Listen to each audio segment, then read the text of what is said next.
Երկու օր շարունակ Երևանում կարգավորող մարմինների եվրոպական հարթակի անդամները քննարկում էին այն մարտահրավերները, որոնց բախվում է մեդիան։ Ատելության խոսք, խտրականություն, բռնության կոչեր, պատերազմի հրահրում, երեխաների վրա մեդիայի վատ ազդեցություն։ Սա հարթակի 62-րդ համաժողովն էր։ Բոլոր խնդիրները բավականին լրջագույն այսօր արձագանք ունեն աշխարհում, իսկ եթե ավելացնենք նաև արհեստական բանականության գործիքների կիրառումը,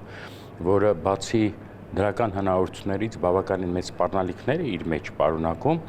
ապա կտեսնենք, որ տասնյակ խնդիրներ կան, որոնց մասին խոսում ենք, փորձում ենք կիսվել մեր փորձով, փորձում ենք ունիֆիկացնել մեր օրենսդրությունը եւ ամրագրել օրենսդրության մեջ այն բովանդակություն, այն կետերը, այն նորմերը, որոնք կօգնեն ավելի արդյունավետ պայքարել այդ սպառնալիքների դեմ։ Հակոբյանը մանրամասնում է, Հայաստանը Եվրոպայի վերջին երկրներից է, որ չունի կարգավորման որևէ գործառույթ, կապված համացանցային տեսալսողական բովանդակության հետ։ Եվրոպական հարթակի ներկայացուցիչները նշում են, թեև երկրները տարբեր են, բայց այն խնդիրները, որոնց բախվում են, նույնն են։ Իսկապես շատ հետաքրքիր է հավաքվել ու տարածել մեր փորձառությունը, մարտահրավերները, որոնց ներկայումս բախվում ենք, որոնք շատ հաճախ նման են, բայց մենք գալիս ենք տարբեր երկրներից, ունենք տարբեր պատմություն եւ միանշանակ կան նաեւ տարբերություններ, եւ այդ ամենը միմյանց փոխանցելով ծնվում են գաղափարներ, որոնք չէինք ունենա, եթե ուղղակի մնայինք մեր երկրներում։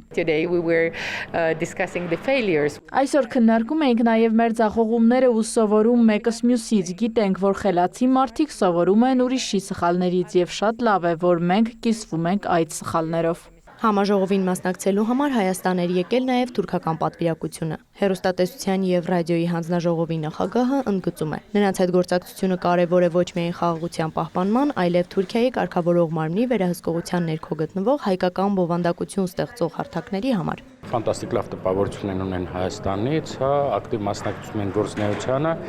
եւ մենք նաեւ պայմանավորեցինք, որ փոխադարձ այց կլինի, մենք կգնանք Անկարա, կծանոթանանք իրենց